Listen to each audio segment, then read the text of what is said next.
उत्तर प्रदेश के एक गांव में रामनारायण और उनकी पत्नी जानकी रहते थे। उन्होंने अपनी पूरी जिंदगी कठिन परिश्रम में बिता दी ताकि उनके इकलौते बेटे विकास का भविष्य उज्जवल हो सके। खेतों में दिन रात मेहनत कर, अपने सुखों का बलिदान देकर उन्होंने विकास को पढ़ाया लिखाया और उसे शहर में एक अच्छी नौकरी दिलाई।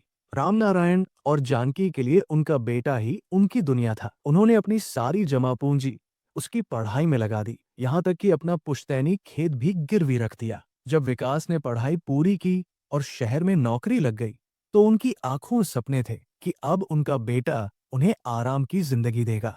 शुरुआत में विकास फोन पर माता पिता से बात करता था, उन्हें अपने बारे में बताता था और हालचाल पूछता था। लेकिन धीरे धीरे उसकी व्यस्तता बढ़ती गई और फोन कॉल कम होते गए। जब भी जानकी फोन करती तो या तो फोन नहीं उठता या जल्दी में बात खत्म हो जाती। माँ बाप ने सोचा कि शहर की जिंदगी बहुत भागदौड़ वाली होती है, इसलिए वो व्यस्त होगा। कुछ समय बाद विकास ने शहर में अपनी पसंद की लड़की से शादी कर ली। उसने अपने माता पिता को इस बारे में बताया तक नहीं। जब रामनारायण और जानकी को गांव के किसी रिश्तेदार से ये खबर मिली तो उन्हें धक्का लगा, लेकिन उन्होंने खुद को समझाया कि शायद विकास उन्हें सरप्राइज देना चाहता था। वे खुश थे कि उनका बेटा अपना नया जीवन शुरू कर रहा है। शादी के कुछ महीने बाद जब माता पिता बेटे से मिलने शहर गए तो बहू नंदिता ने उन्हें देखकर नाखुशी जताई। उसे लगा कि सास ससुर का आना उसके आराम और शान शौकत में बाधा बनेगा। उसने विकास से कहा, यह हमारी छोटी सी दुनिया है, अब अगर ये लोग रहने लगे तो हमारी निजता खत्म हो जाएगी। विकास भी अब बदल चुका था।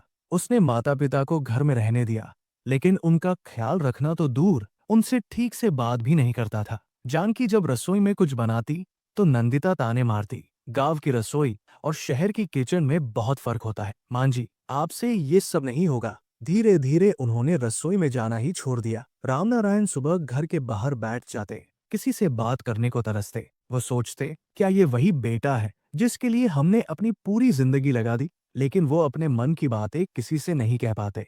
समय बीतता गया और बहू के तानों की जगह अब आदेशों ने ले ली। आप दोनों अलग कमरे में रहिए, हमारा स्पेस डिस्टर्ब होता है। धीरे धीरे उन्हें खाने पीने की चीजों में कटौती होने लगी। कभी खाने में नमक कम तो कभी सब्जी बहुत तीखी। बहू जानबूझकर ऐसा करती थी ताकि वे खुद खाना न मांगे। एक दिन विकास ने माता पिता से कह दिया, बाबूजी, आप दोनों गांव लौट जाओ, यहाँ आपके लिए जगह नहीं है।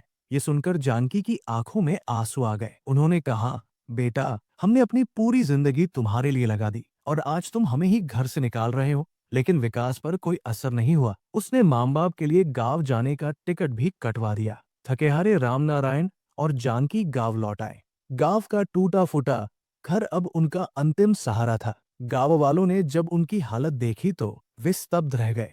कुछ महीनों बाद रामनारायण की तबीयत बिगड़ने लगी। डॉक्टर ने बताया कि उन्हें दिल की बीमारी हो गई है। जानकी ने विकास को फोन किया, लेकिन उसने कहा, बाबूजी का इलाज बहुत महंगा होगा, मैं अभी बिजी हूँ, आप किसी और से मदद मांग लीजिए। ये सुनकर जानकी का कलेजा छलनी हो गया। रामनारायण की हालत बिगड़ती गई और एक दिन उन्होंने इस दुनिया को अलविदा कह दिया। जानकी अकेली रह गई। गांव वालों ने उन्हें सहारा दिया, लेकिन बेटे ने न तो आकर पिता की चिता को अग्नि दी, न ही कोई शोक मनाया। गांव के एक सामाजिक कार्यकर्ता ने रामनारायण और जानकी की कहानी सोशल मीडिया पर साझा की। ये खबर जब शहर में फैली तो विकास की सच्चाई सबके सामने आ गई। ऑफिस में लोगों ने उसे ताने मारने शुरू कर दिए। उसकी छवि खराब हो गई और कंपनी ने उसे नौकरी से निकाल दिया। बेरोजगार विकास जब गांव लौटा तो उसे एहसास हुआ कि उसने कितनी बड़ी गलती की है, लेकिन अब बहुत देर हो चुकी थी। जानकी ने उसे माफ तो कर दिया, लेकिन उन्होंने शहर जाने से इनकार कर दिया। उन्होंने गांव में ही गरीब बच्चों की शिक्षा के लिए एक आश्रम बनाने का फैसला किया। अब वे अपने जीवन के आखिरी दिनों में दूसरों की सेवा करके सुकून महसूस कर रही थी। ये कहानी हमें सिखाती है कि माता पिता की सेवा सबसे बड़ा धर्म है और जो उनका अनादर करता है वो कभी सच्ची खुशी नहीं पा सकता। तो दोस्तों, उम्मीद करता हूँ आपको ये कहानी अच्छी लगी होगी। ऐसी ही और कहानियां सुनने के लिए आप मेरे चैनल को सब्सक्राइब कर लो और अगर वीडियो को अभी तक लाइक नहीं किया है तो लाइक कर दो। तो दोस्तों, मिलेंगे फिर एक और नई कहानी के साथ। तब तक के लिए नमस्कार।